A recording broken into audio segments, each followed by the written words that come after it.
Welcome to another edition of the Independent Creator Podcast. I'm humble host Josh, and we got something a little bit different. Closing out the year, it's going to be Christmas time here in a couple weeks. Or if you're watching or listening to this episode later date, happy Christmas, happy holidays, whatever you want.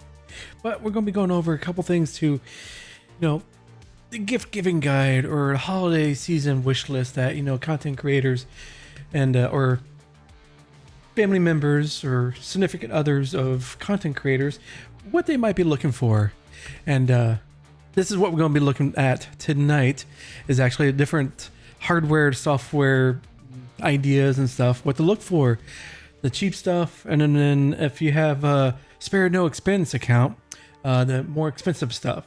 So let's actually get into the episode here. So what it is with any kind of holiday season is kind of like looking at what you are looking for as a content creator. If you yourself is looking for, or if you know someone that is a content creator and they might need some little bit of help to up their game, so to speak. Well, one thing that a lot of us constantly harp on about is your audio. Now, having good audio is pretty important because it kind of, that's over half of what being a content creator is all about, speaking into a microphone and getting whatever you want to talk about out there to the masses or to your community. Now, microphones are a dime a dozen, pretty much. There is I'm not going to say dime a dozen, but they're pretty much range the gamut of all different kinds of likes and shapes and sizes and price ranges and stuff like that. But majority of it is actually pretty affordable for a great majority of people out there. And I'm not going to look at, like the microphone I use is a Beacon mic. This is like a $300 mic. You can have a perfectly decent sounding microphone that is around $30 to $40. And it's a USB mic. So as long as you have an open USB mic, a USB port on your computer, you can actually, have a good sounding production without spending a lot of money on everything else. One of the big factors is, I know this is a funny name, but everyone has gas. I know it's a fart joke in there somewhere. Now, gas is a gear acquisition syndrome, because when you look at other content creators and you're like, oh, this person has this particular microphone, or they got the Shure SM7B. I'm going to get that microphone until you go to the listing and see it's almost a $400 microphone, and then you need to spend another starting at $100 for a XLR input or interface to get that audio into your computer. So you're already up to $500, let's say $600 of your hard-earned money, and you haven't even spent anything on like computer or software or video if you want to include that. It's just the audio portion is you're at $600. So actually, let's take a look at some of the options that we have here. All right. Nope, wrong scene. This one. Now, some people would balk at the price. You can't get good quality at $30. Well, yes, you can. Now, yeah, your first mic was a Toner TC777. It's $26 on Amazon. It sounds great. Yeah. Again, Fifine is a great company. We bought my daughter this particular microphone as well. Yeah, it's not the best, but it gives you decent quality for someone that's just starting out. That, for someone who's just saying, hey, I want to try this live streaming or be a content creator, and they don't want to spend hundreds or thousands of dollars.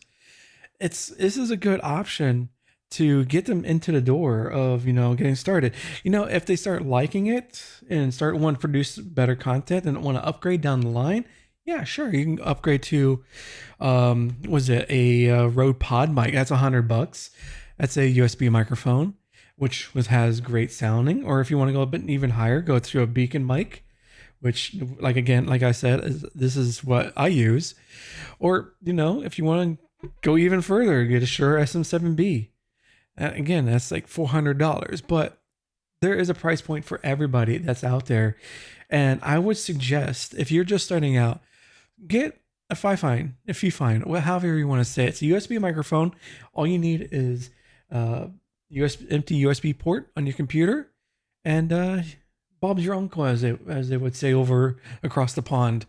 But again, like I said, it's not the best, but it's a decent one to get your foot in the door. There are some issues with this, is that this has an I want to say it's a noise gate, but I believe that is on the Windows side of things, because every once in a while, if my dog gets very excited playing like Overwatch or Fortnite, and it doesn't pick up the higher frequencies, but I think it's just because it just caps out. It has like a high threshold, so it's kind of like again. But for normal speaking, talking head, or game live streaming, it's perfectly fine. And again, it's $30. They have ones on here. I think there's a $60 one. It's a package. There is, this one comes with the windscreen on it. Podcast mic. If we move up the next tier, it's $70 or almost $80. Why is this 2? Okay, that's weird. Because I think this listing is Amazon for some odd reason, but it's sold by Fifine. But this one is the XLR and USB combo. And there is some other ones. I think it's the forget the company name. It's like something 2020 that has a USB port and has XLR output as well. So you can use one or the other depending on your use case scenario. Okay, I think this is a double pack for some odd reason. But if I go to just the listing, it's $50 for the dual, the USB and then the XLR. And again, less than $100, you can have a perfectly good sounding microphone. That really all you need is a good sounding microphone, or decent sound microphone, because video, I believe, and this is my personal opinion, is something that would be more akin to not late stage, but medium kind of live streams. Because a lot of people would go to a Logitech C920 type of webcams because they're cheap. They're under $100. I believe they're like this is C922 or 920E. It's a different naming convention that they have for it now, but it's a very decent webcam that's been around for a decade now. Actually, probably more than that, and it gives you decent results. Now, it's not going to give you the best results because, especially in low light, it's going to suffer a lot with low light situations. So you want to make sure that you have a decent lighting, or if you have overhead light, it's not the best, but it's going to be good enough for someone that's starting out. And that's pretty much what we're trying to do. Is, if you want to get started, is get into the content creation, live streaming kind of space, is getting started with the most low cost options that you have available to, because it's this kind of, I won't say career, but yeah, it is a career. It's hard. It's very cutthroat, and it's something that you really have to put to work in to make a name for yourself, or any kind of put yourself out there. It's not something where, I'm going to start streaming and I expect to be having 1,000 people watching my streams within a month or two. That's never going to happen unless you are already in like a pro league player of Apex or League of Legends or some kind of other esports. It's really not going to happen that way to 98% of the people who start live streaming. And it's a shame that a lot of people are having that kind of mentality, that if I don't have instant success and I don't have hundreds of subscribers or donators or members or anything, whatever, that I'm going to be a complete failure. Well, I hate to break it to you, but that's not how it works. It'll take months, years of dedicated work of actually doing the actual job of being a content creator or of a live streamer. And then success is not guaranteed. You're not going to, if you're doing this for 5+ years and you don't have instant success after that time, try something different. I mean, it might not be for you, or you just come to find out after a couple months that, hey, I don't really like this anymore. It's way too much work. Even just spinning up a game and hitting go live on OBS or whatnot, and I'm not having fun anymore. Well, it's time to pack it in, because obviously it's not for everybody. So I kind of like steer a lot of people, especially if they're just starting out or just thinking about getting into this kind of creator space, is start cheap as you possibly can. If you want to add video, get a webcam. I wouldn't use your phone as a camera, because not only is it might harm your phone over long periods of time of using it, because it does, especially if you have like let's say like a latest iPhone or latest Samsung or any kind of Android device. It does heat up the phone's internals, because that CPU and that camera controller is working overtime for a long period of time. So it does heat up, and heat is a killer for any kind of electricity, or I'm not just saying electricity, but electronic devices and components. Because after a time, it'll severely shorten the lifetime of those components. I'm not to say that you can't use it. You can definitely use it for using a camera phone for your content creation to do, like, TikToks or something like that. Because many people have seen some success or great success on the short form game, and by using your camera and your phone. And a lot of people, I've come to notice that the less produced look to your content, the better results you'll get. I don't know. It's kind of in my mind, my boomer mind, whatnot. I see that as, no, I have to have it more produced as well as I can. But people have been getting a lot of success of using just their phone, or even like much older phones, and using like a lower quality camera to get better results with interactions, views, and getting their content out there. So it's kind of weird how certain avenues or certain content types would, generate the audience for, especially on, different avenues like TikTok or YouTube Shorts. So it's kind of like you have to mess around and experiment and see how things fare. Because if you go out into the world as a content creator and a live streamer, you're going to fail constantly. It's something that you're going to have to get used to a lot. Now, let's say going on to different parts of, let's say on different things of hardware. Another thing it's a nice to have. It's not mandatory to have this. I know in OBS there is a plugin for audio controls, which means, what I mean by that is by controlling your sound level for, let's say, Spotify, your music, for your just starting, or starting soon screen, or be right back, or during your entire stream. One way you can do this is using like an audio interface or audio control. Like I use the Beacon Mix Create. I've used this for a couple years, or since it's pretty much just came out, or when it came out. It's perfect for me that I can say I want my Spotify music at like 50%, and my Discord and game audio is completely two different channels.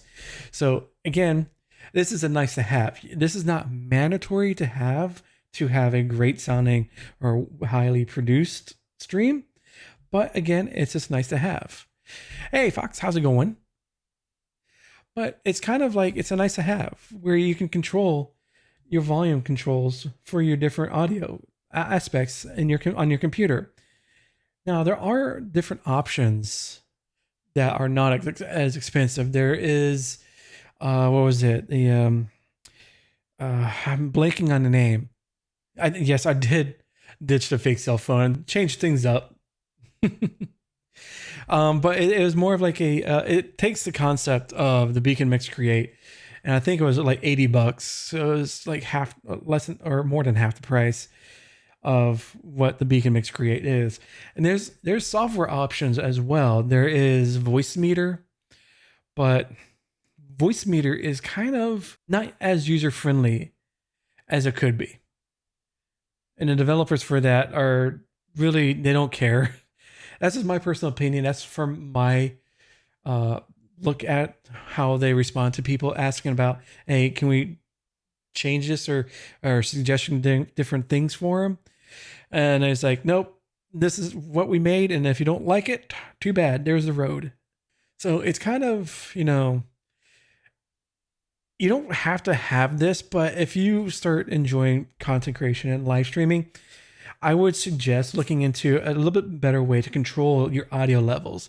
Like I said, OBS, there is a plugin to do just that. So you can look into that plugin as well. Speaking of OBS, OBS is free and is used on Windows, Mac, and Linux. So all three operating systems have the capability of using this free. Of course, in the name, it's open broadcast software. It's open source pretty much. So you can take the OBS software, and if you have the know-how, you can fork it into whatever version that you want, which Streamlabs has done just that. They have taken the OBS project, the software itself, and made their own version of it as a, you know, if you want to use our alert system and chatbots and all sorts of other stuff that is a part of the Streamlabs ecosystem, you are kind of directed into using Streamlabs desktop. So they have done what a lot of other people have done, or I should say not a lot, but you know, made it their own. But OBS is free. There are other options that are not free, but they do provide great solutions. One of those is XSplit. Now, XSplit has been around for decades, really since just before the dawn of OBS as well. They were kind of like the leader of the broadcasting software for the prosumer. So they do have a broadcasting software that you can use that is very similar to OBS. It offers the same bells and whistles, but a different twist on it. Now, the pricing on it is comparably reasonable to other options. Now, one of them you can buy, was it the Broadcaster Premium for $60? That's a 1 year pricing. That's not too bad for $60 a year. Like it says here, it's only $5 a month. It gets rid of the watermark because, of course, if you're using the free, it kind of puts a watermark, and it has some limitations or restrictions on exactly the options that you can use within the software. The VIP support and all this other stuff like that, multi-streaming. But yeah, or your phone just screamed at your live. It's like, hey, I'm live. I didn't do that. Your phone did. But you can also, if $60 is not too, or if it's not what you want, well, you can pay more. It's $15 a month, but you're eventually paying more every year to get the same software. So usually annual plans are a great way to save some money in the long term. But yeah, you're putting more up front at the beginning. Oh, it's Tusky. I use, what do I use? I forgot what I used. Ivory for my Mastodon adventures. Now you also have a lifetime option here. These, we've already seen how lifetime payments or how lifetime options really don't mean lifetime. It's kind of take it with a grain of salt. Again, it's $200, and you will have to. You basically want to be inside the XSplit ecosystem for a long time because you're spending $200. You want to get your money's worth. But we've seen it with what was it? That film. It was a Filmora. And there was another recent one where they changed it's a broadcasting software. It's not one of these I'm too knowledgeable about, but what they did is that, yeah, you can pay for a lifetime, but after a couple years, all of a sudden, yeah, we're making two different products now, and those are completely different than what you paid for. So if you want to use those, you're going to have to pay us again to, essentially pay again for the same product, but it's a different product. But again, it's the same. You see how confusing that can be, and how kind of anti-consumer it is, really. So I kind of stay away from the lifetime pricing. It is enticing, but you got to also look at how other companies have dealt this blow against the consumers and say, oh, no, it's a different product that you paid for back in the day. See, we made a change. We named it something else, so it's not essentially the same technically. So it's kind of, be weary of that. I kind of look for the month to month or to the yearly plan options, or go free. Go back to OBS and just use it that way with the free version. Now, what I use is a program that is basically just Mac only. It's Ecamm Live. It's essentially the same thing. It's geared for more of a content recording Zoom call with the what's the term, the live recording camera. Man, I'm just blanking on the names already. But it also does live streaming as well. But it's built for Mac ecosystem, Mac OS. So you're not going to find this on Windows. You're not going to find this on Linux. And it's just Mac OS. And it's something I find that I have a better time using this on the Mac because I do 2 PC streaming. So I have what you're looking at right now is from my Windows-based machine where I have all the gameplay footage, all this stuff like B-roll-esque and the like, and also it has the capability of bringing guest interviews, the call-in guests, I should say, that up to 10 guests at a time, as long as your bandwidth is capable and of course your hardware as well. But I find it in my workflow, I enjoy using Ecamm, and it's pretty much it's great for what I do with it. And again, it may not be for everybody, especially if you don't have a Macintosh or any kind of Mac OS based machine. And again, that's why I go back to OBS. Is like if you're again starting out and you're not sure if you're going to continue using this, use OBS. Now, if you do have a Macintosh and you want to try out Ecamm, I do have a link that'll be in the description down below on YouTube and also throughout my websites. This Indie Creator, I have a link. I believe it's up there in the top. I gotta double check because I've been changing a lot of things around, but you do get a 14-day free trial for Ecamm. So I do have that disclaimer that I am an affiliate for Ecamm, and I've been using it over about 2 years now since I've jumped into the Mac OS ecosystem, and I love it.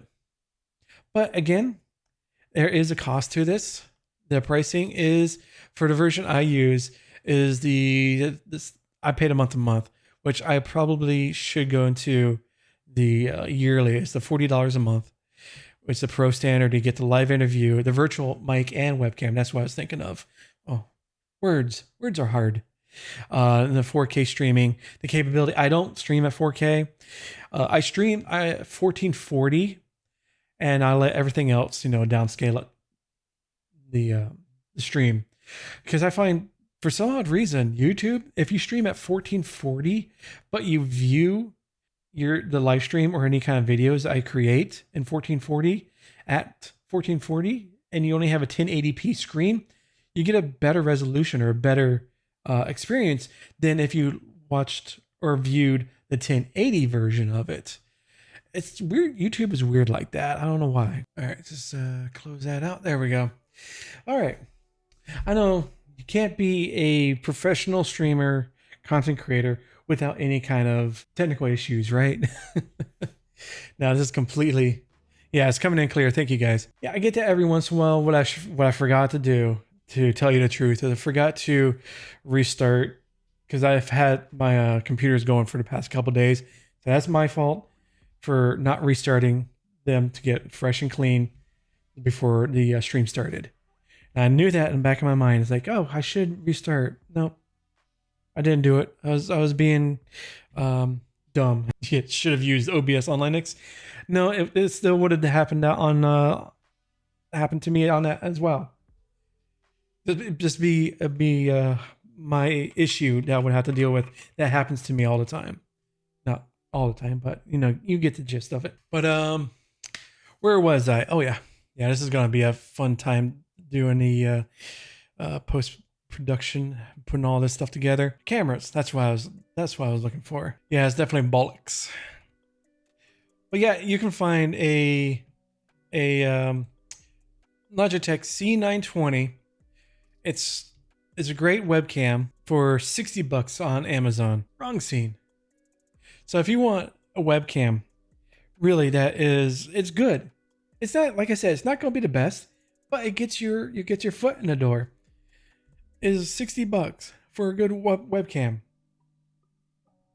Now, if you want to upgrade from that and you want to stay into the webcam space, Elgato has a camera. It's the Elgato Facecam. It's a little bit more expensive at $150, but what you're viewing is through an Elgato Facecam right now. They do have the Pro version, which is the 4K, and that is $300. Now you want to think to yourself, why am I going to spend $300 on a webcam? Well, it does do pretty good. It has 4K 60 capability where you can do your zoom ins and crops and stuff like that, and 60K motion FPS. So you don't, if I was doing this, if I was doing on 30 FPS, it'd be kind of like a blurry motion between my fingers. So again, it's kind of like how you want to work on your gear acquisition syndrome. If you want to get the best of the best, you might want to skip the webcam tiers completely and go straight to a DSLR or mirrorless cameras, because those will set you back a couple hundred actually. If the body itself is probably around $500 to $800. And my helmet cam works as a webcam if I want, right? And speaking of that, and like GoPros are capable of being a webcam. Now there are a few of them. There's like a small range that you can connect to your computer via USB that have the capability of being, ready to go as a camera for your stream. But they do work. Now they'll have a little bit of the fisheye effect that GoPros are known for, but it's not really as pronounced. So it's something that you'll have to think about. Yeah, and your helmet cam works natively on Linux, so no external kernel modules, right? I think a lot of cameras actually would work too through Linux, because everything is like the NVIDIA driver support, especially if you have an NVIDIA graphics card. There is an NVIDIA driver on Linux that you can use, or AMD. You can use AMD as well, I believe. Yeah. But with these different cameras, you have your different tiers, I should say. So you have your beginner, which is a $60 C920 or something equivalent. I would not go for anything cheap like a $20 camera, unless you want to go for that scuffed look, and that's what you want to go for. Or if you have a video encoder or interface for like an 8mm camcorder, or go that route, I'm sure you can do that, no problem. It's just as long as you have the materials necessary to get the video signal into your computer some way. So I know Epos Fox, he does a lot of like 80s, early 90s kind of style with their kind of content, their videos. So I'm sure if you look at Epos Fox and their community, I'm sure you can find a way to include old tech into your workflow to have that kind of aesthetic, I should say. Which is a great thing to see, is that not many people want to go back to, or I should say, retro tech, retro styling, because I'm sure you can take an 8mm or old Samsung, Sony cam, any kind of old camera from the 80s and early 90s, or 90s, I should say. And all you need is a video encoder, and to get the not the RGB, but the red, yellow, and white cabling. If you're of my age, you know exactly what I'm talking about. You go into the encoder, and then from the encoder, USB into your computer. And again, it's going to have that 480. That's not going to be 720. It depends on which camera you have, but more than likely it's going to be 480 or 360p video resolution. It's not going to be the best, but if that's what you're going for, go all out. I mean, that's great. I'm sure the retro tech is coming back, and people are actually hungry for any kind of content that looks like old VHS styles. So that's one thing that you can look for, is finding that retro tech and bringing yourself into that niche. And there is an audience for pretty much anyone and everyone out there. So it's completely up to how you want to use your workflow, and if you want to tinker, if you like to do that kind of stuff, because you got to realize, to go for the retro tech aesthetic, you're going to be spending a lot of time figuring out how to get things working with modern technology. It's something that you have to have the mindset of actually doing, and the patience, I should say, because the stuff like that is not going to be easily found, and it's going to be hard to come by, and maybe even more expensive than the newer stuff.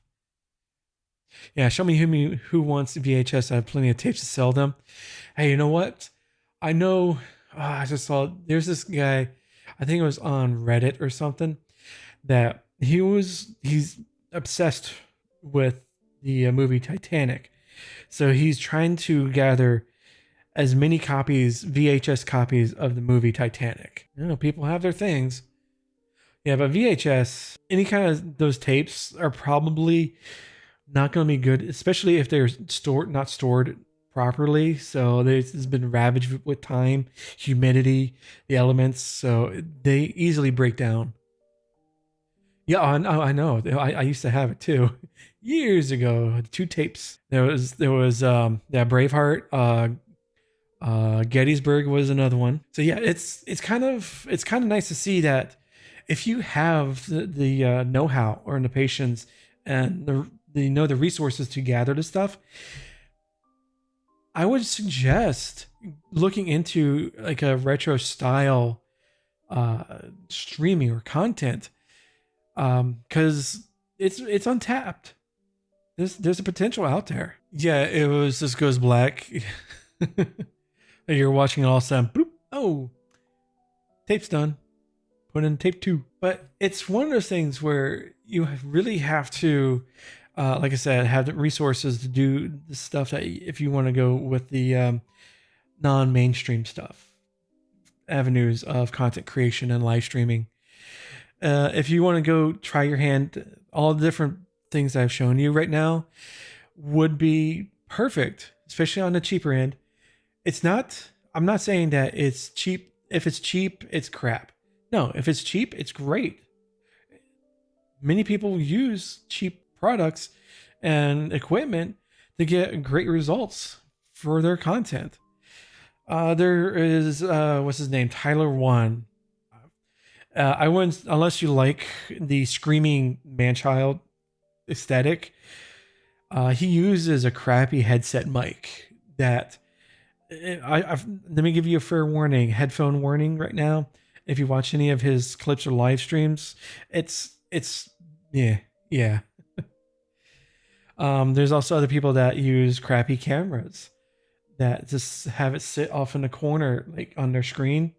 And then, of course, the rest of their stuff is the gaming. I've even seen someone have a camera focused on a TV as they play, and that's their content. And you know what? People love, that scuffed kind of production value. So you really don't need the best of the best or mid-range or cheap. It's just something that, if you feel that your audience, your potential audience, people that want to watch you or your viewers would like this kind of stuff, I say go for it. Your pencil was cheap and epic. Your mic you used was $3. I've known people who use, those old style, the desk. You would think like ham radio type of microphones that sit on a desk on a gooseneck. Yeah, I've seen some people use those too. And of course, audio quality is not the best, but it's just their aesthetic that they like and want to go for. Pine Sill. Never heard that kind of microphone. Let me look it up. It's a soldering iron. Yep. Yeah, I just looked it up. But yeah, it's content creation and live streaming is really, there's no book or standard operating procedure of how to do things, and you have to go by step 1, go to 2, then go to 3. It's completely up to you as a content creator to find out what works for you and what works the best for your audience, and just do a lot of experimentation, because really there isn't any wrong way to do it, and there's not really any right way to do it. It's just, again, it's experimentation, just to do whatever you feel like it works out for you. And I would suggest, if you want to try things, like, again, go as cheap as possible. Or if you know someone who wants to do this, go give them the Fifine microphone at the beginning of the episode. It's $30. Or find a microphone that's cheaper than that. There's other options. But the Fifine, in my opinion, is a decent microphone that works for a large range of people. Again, you're not going to have the stunning, beautiful, crisp, bassy tones of a Shure SM7B, but it's not a $400 microphone. It's a $30 microphone. So have your expectations lowered. And even then, sometimes this Shure can come and sound like crap if it's not set up correctly. And you can spend $400 and everyone says, wow, you spent $400 on this microphone and it sounds like garbage. Oof. Bad investment. No, it's just because you didn't take the time. You didn't take the time to set it up. If you are going into a interface that doesn't have enough gain on it, because the Shure needs a lot of gain. Or you can spend $1,200 or higher. There's like $10,000 microphones out there that, if it's not set up correctly, it will sound like garbage. So take the time and actually, when you get your equipment, take the time and actually learn how to use it and learn how to set it up correctly. And it might take you like a couple days to figure out what the perfect sound might be. Or in the case of video, the different settings, like your lighting setup can be different depending on whenever you do your recordings or your live streams. So take the time and do some experimentation and to figure out what you need to do to make it sound the best you can possibly make it. Because unless you're an audio engineer, the rest of us have to go by what it sounds like and everything, and what other people tell us. and say, oh, well, if you do this, try this particular setup. Okay. Oh, it does sound a little bit better. Thank you.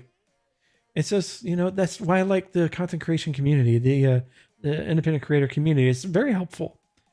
There's some outliers that are not very helpful or downright mean, but you know what? You can quickly see who they are and what they are, and you can ignore them and block them and say, yeah, pound sand, buddy. Your advice is not needed here. Be gone. But yeah, and that's the reason why I started up this indie creator and this podcast as well, is to like share information that I found in my experience, and eventually I'm going to be reaching out to other people, other creators next year, and try and do some interviews with them, and get their advice and their experience as well. And it's just something nice to put out there, that if I can help at least one person or help somebody, I feel better. I feel good. As long as I can help one person, that's all really matters. I'm not in this for, I got to get like 60,000 likes on my post or anything like that. No, I'm the worst one that does self-promotion. I can't self-promote to save my life, but I do try. And I know a lot of people are probably in the same position as I am, and just doing our best and going about it. That's why, like I said, I started up thisindie.creator.com. It's a forum and website and getting all that set up to get more people in there and share their experiences and resources that they might have seen or help them to better their experience as a content creator or live streamer. So definitely check it out. And again, this podcast episode will go as audio only portion tomorrow. Once I get done editing, it's going to be a little bit more involved, especially I had three different breaks. So I got to put them together, but I do as little editing as possible. I kind of do it all in one take. So it's kind of like the real experience of me and the Independent Creator Podcast. So yeah, that's pretty much it. If you liked this episode, go ahead. Definitely leave a review, or if you're listening to the show on Apple Podcasts, definitely would love to see a review there. If any other place and you have the capability to rate it or review it, and do so. Like I said, it'll come out tomorrow morning.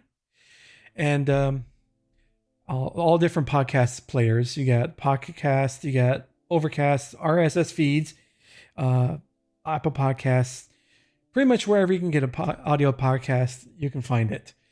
And also the video portion of this will be on the PeerTube. I'll try to get it on the PeerTube. I've been having some issue on Tilvids uploading certain videos, but you can also view it on YouTube. But I'm definitely going to be working on seeing if I can get this posted up on Tilvids, which I have a link as well to the Tilvids channel for the Independent Creator channel. Well, with that, thank you for coming by, everybody. And I've been streaming to our own cast server at indiebasement.live and on Livespace and on YouTube. Well, except for right now. But the first part of this, it lives on YouTube. But yeah, technical issues notwithstanding. But anyways, I'd like to say thank you for coming out and enjoying the episode. Until next time, have a good night, and I'll see you 2 weeks. But next week, I'm going to be doing like a special something. The hell is Livespace? It's another live streaming service. I have check it out. It's live.space. But until next time, I'll see you guys on the next one. Later, taters.